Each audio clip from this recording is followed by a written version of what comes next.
This is going to be a very special chapter in our Himalaya Darshan. Diwali at Gangotri. 10,500 feet up in the Garhwal Himalayas. But we're in no hurry to get there either. Taking our time in the middle valleys at their best now in late October. Great territory for walking and bird watching.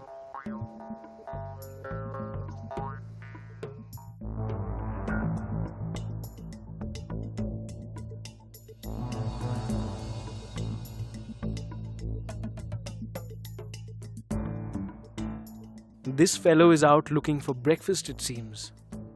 We whip out the bird handbook and ideate as a crested kingfisher. He seems to know what he's doing as he hops from rock to rock, looking for the right spot.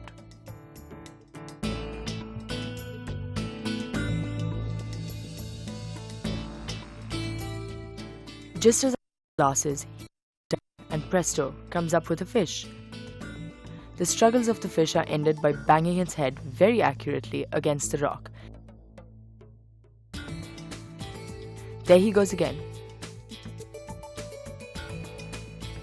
A few quick gulps and it's over. Now that's what I call breakfast on the move.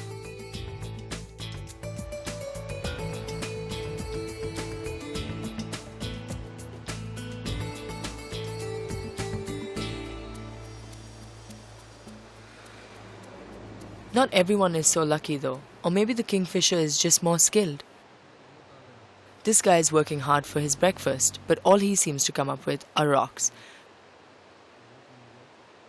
We watch him for a while, wishing some fish into his net. All to no avail.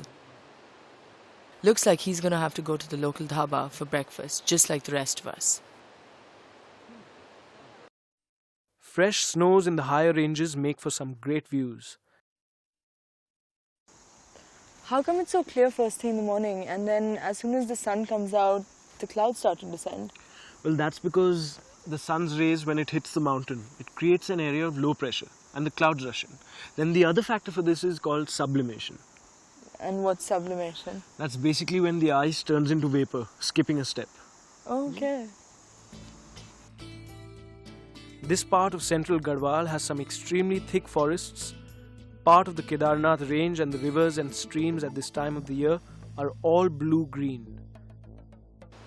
We have tea at a delightfully sited dhaba while waiting for a bus or jeep to take us on towards Uttarkashi.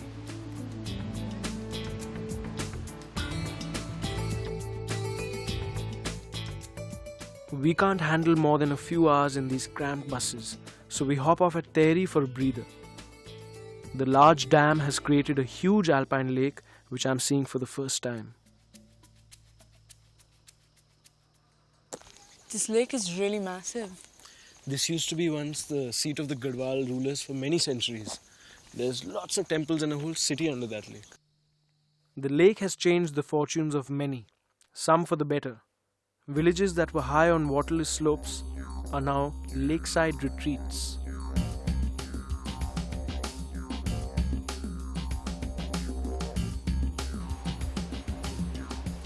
The Kashi of the north, Uttarkashi, suffered terrible damage in the earthquake more than a decade ago. But that's all in the past now. We get a decent room and it's a relief not to be going round and round in a noisy bus.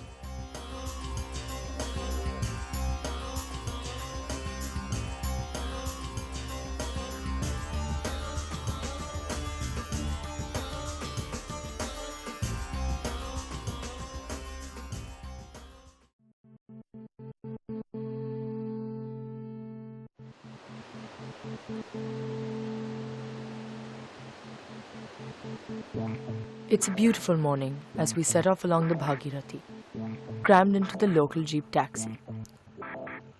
The advantage of a tight fit is that you don't get tossed around that much, for the road is very bad. Recent rains have caused many landslides, but the landscapes that now open up make it all worthwhile.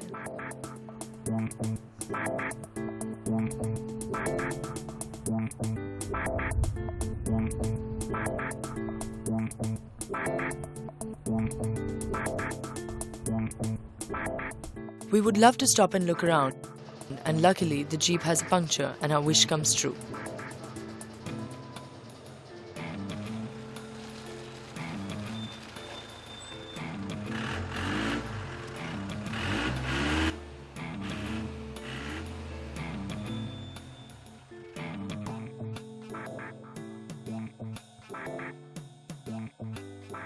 At an altitude of 8,000 feet, the valley widens out and we are at Harsil. This entire region was once the domain of the White Raja of Harsil. The White Raja? Yeah, he was an Englishman called Wilson who deserted the East India Company after the 1857 uprising. An enterprising freebooter, he made his way up the Ganga Valley and married a local woman, amassed a huge fortune in the trade of timber, musk and fur. He became the king of Harsil. He even issued his own coins. Are you serious? Quite a character. That's a fascinating story. Tell me more. Well, there was a building he had created, which was his residence. But it was a beautiful wooden building that burned down a couple of years back, so we can't go there anymore. What a shame. I would like to see that. The region around Harsil offers some very nice treks, but we want to get up to Gangotri before the temple closes for the winter. You see that village over there? Yeah. That's Mukba, home of the Semwal clan, hereditary keepers of the Gangotri temple. In fact, it's very lucky that we're here today since we can see the procession of the Ganga Devi idol coming from Gangotri temple a day after Diwali to its winter residence. And she stays here all winter then? When does she go back? In May, when the temple opens in Gangotri for the summer. It stays closed all winter? It's freezing. It's very high up, 10,000. Yeah, I can imagine. No one wants to stay there.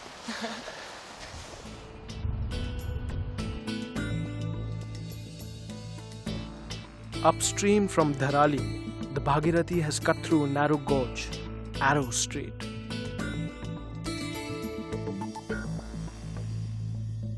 Pilgrims still toil up this route as they have for centuries. Though hoofing it is much easier on the motor road than would be the old trail in the gorge below, the pilgrims then would have emerged at the ancient temple and pilgrim rest at Bhairo Ghati. I just can't believe this, man. This used to be such a magical, mysterious old temple. It was just like out of thousands of years back, you know. I can't believe they put this monstrosity of a structure up here, man. Come on, don't take it so seriously. I mean, this is the idea of conservation we have in our country, you know. It's not wrong. Yeah, but on the other hand, they probably see it as a positive thing. I mean, every community has a right to renew their religious symbols, don't they?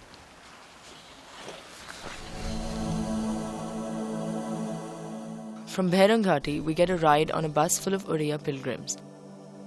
It is only 40-odd minutes to Gangotri. The bus stand is unusually empty. The pilgrim season is over and Diwali is just a day away. We go looking for a lodge or a hotel that is still open.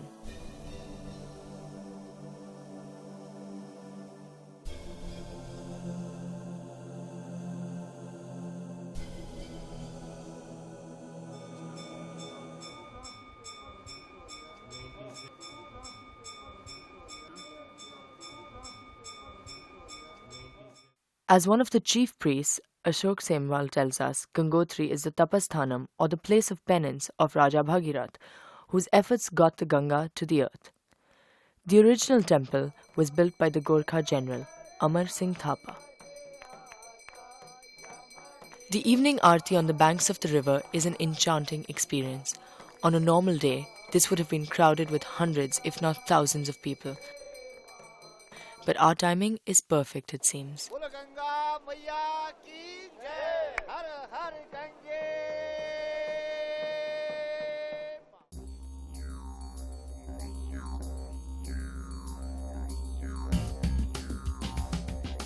Diwali morning and we see the peaks light up all around. But Gangotri, deep in the canyon of the Ganga, is dark and cold.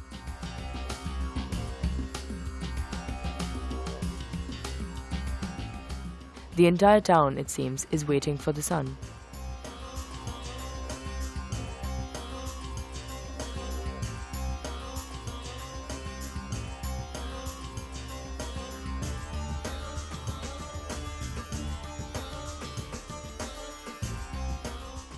Gangotri seems like a ghost town this morning, eerily empty.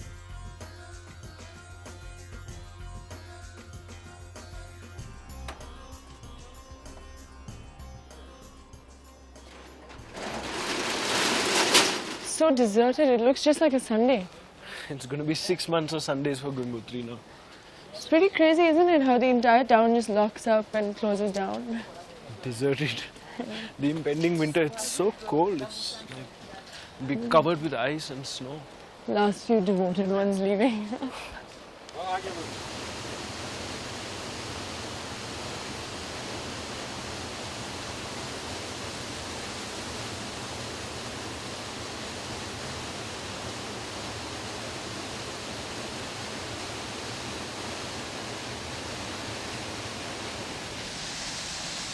The Gauri Kund, there's a very nice story about the Gauri Kund.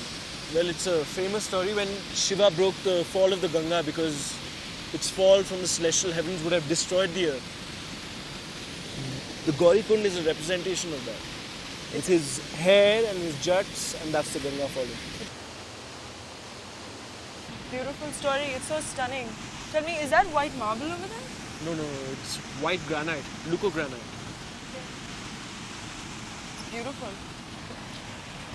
They say you can see faces in the shadows. From Gauri Kund, the infant Ganga cleaves a narrow passage through the granite. The name Gangotri comes from the fact that here the Ganga flows to the northwest. Uttari Disha in Hindi. Gangotri is also the gateway to a mountaineer and adventurer's playground. Great peaks like Shivling and the Bhagirathi sisters crowd around the millennia-old reservoir of ice, the Great Gangotri Glacier that gives rise to the Holy Ganga.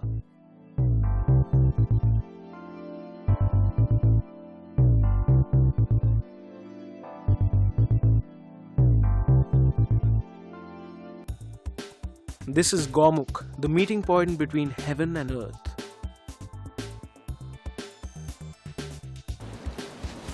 What I don't quite understand is why the Ganga emerges from that cave down there.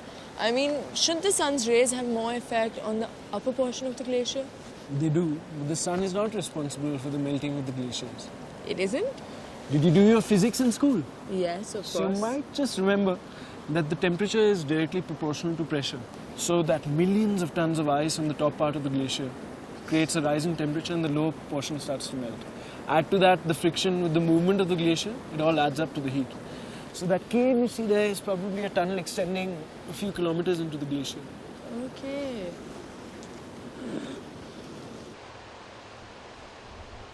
I've come to Gomukh to see my mother here, great-grandmother.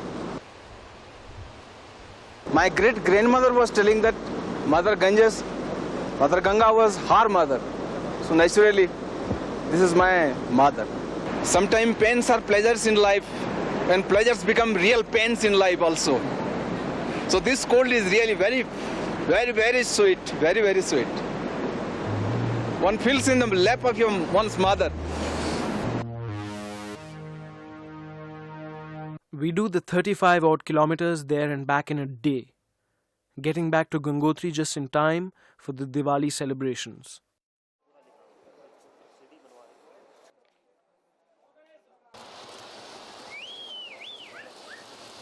After the temple is lit up, the Mandir committee hands out firecrackers and bedlam is let loose.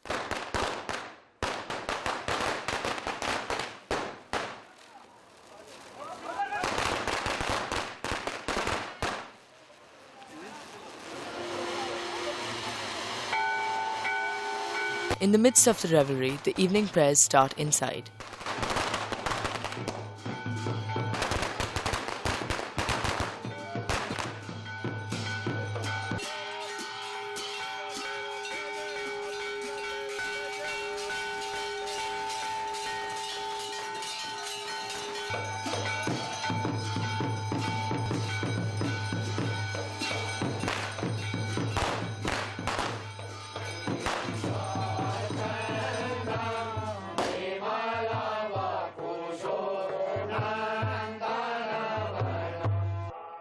This is what the assembled devout had all been waiting for. All those standing out in the cold October night far away from their homes and their families.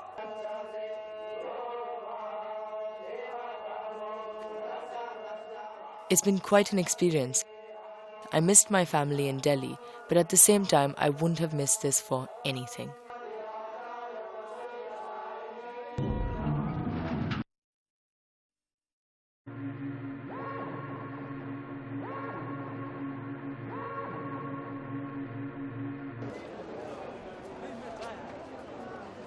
And finally, it's time for the big event that everybody left in town has been waiting for. The departure of the Doli of Gangaji for her winter home at Mukba village. All sorts of people are assembling. The local army unit has sent in a ceremonial band.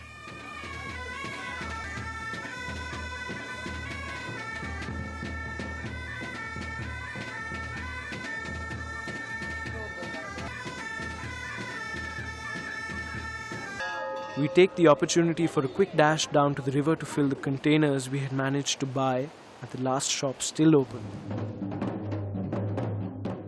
We return to find that the Devta of a village down the valley has come calling to pay his respects before the departure of the goddess.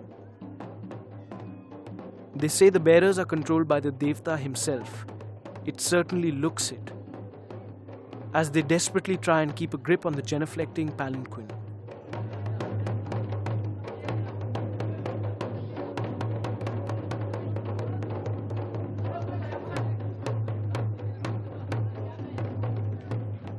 All over the western Himalaya, village gods abound.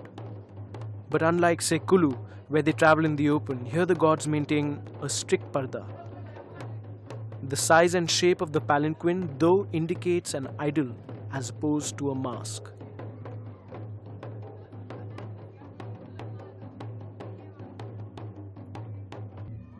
We join the crowd around the Devta. The center of attention is the Devta's oracle, a wild-eyed young woman giving her blessings to all who approach her, though it sounds like gibberish to me.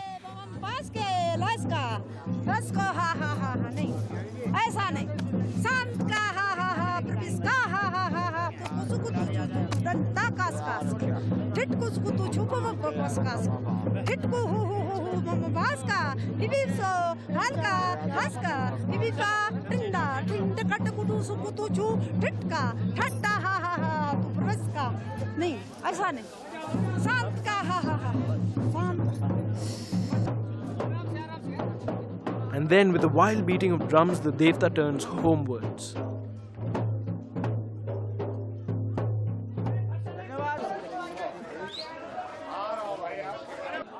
In the meantime, the preparations and dressing up of the goddess's Doli continue.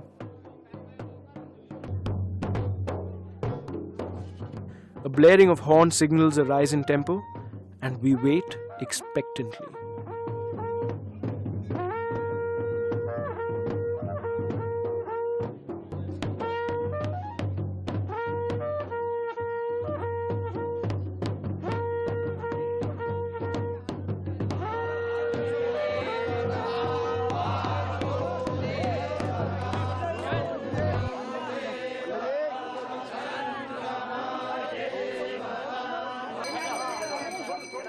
Amidst the trumpets and drums, the three principal idols are brought out and ceremoniously placed in the Doli. From what I could get from the priests, these probably date back to sometime between the 11th and 13th century.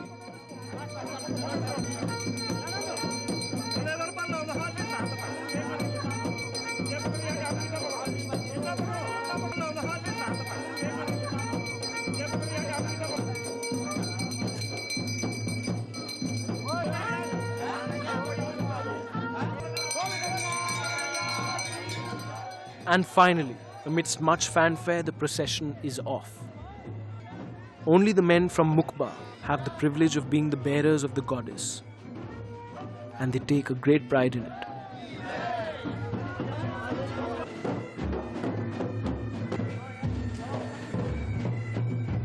It's quite a sight, this motley procession being led by a goose-stepping military band winding its way through the narrow streets of Gangotri.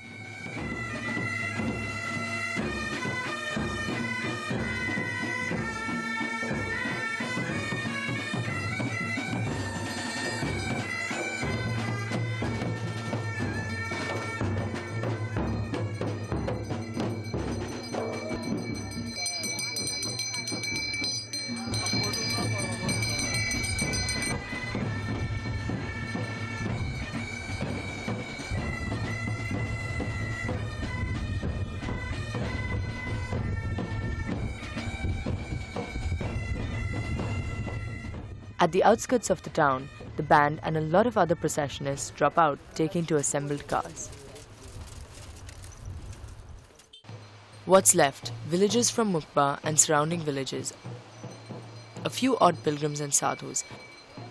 They now make their way down to the valley. Mukba, their final destination, is still 30 odd kilometers away. It's a sight out of another century. This procession, whose antecedents date back hundreds of years, winding its way down this high Himalayan landscape.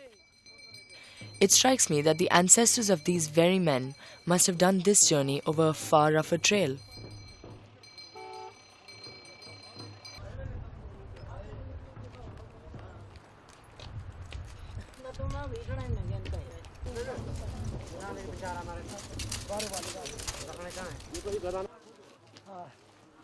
A few kilometers further on, the procession stops for a short break.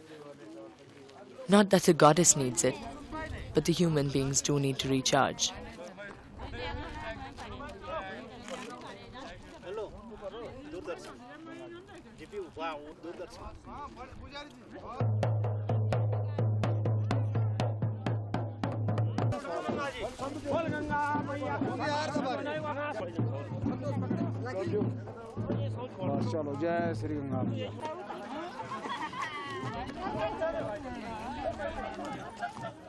Now that the numbers have thinned out, it's a beautiful walk through the bright late October sunshine.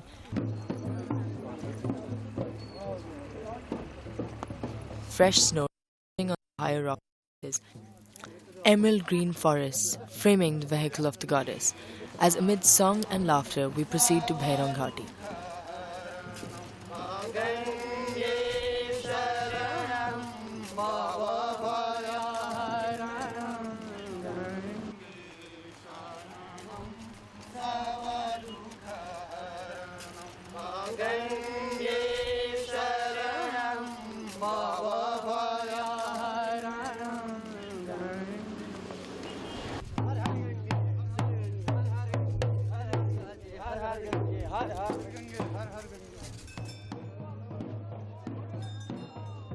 This is where we leave the goddess, for we have ways to go to Uttarkashi.